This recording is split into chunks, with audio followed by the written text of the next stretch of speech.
23 September 2024 ప్రధానమైన current affairs. Number 1, Sri Lanka దేశ కొత్త అధ్యక్షుడిగా అనుర కుమార దిశనాయకే ఎన్నికయ్యారు. నెంబర్ 2, భారతదేశం తొలిసారిగా 45వ చెస్ ఒలింపియాడ్లో పురుషుల మహిళల జట్లు 2 స్వర్ణాలు సాధించాయి.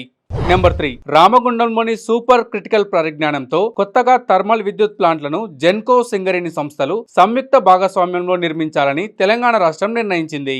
నెంబర్ 4, ప్రస్తుత ఆర్థిక సంవత్సరంలో ఆర్థిక జీడిపి వృద్ధి రేటు 7% పెరగనుందని డెలాయిట్ సంస్థ అంచనా వేసింది.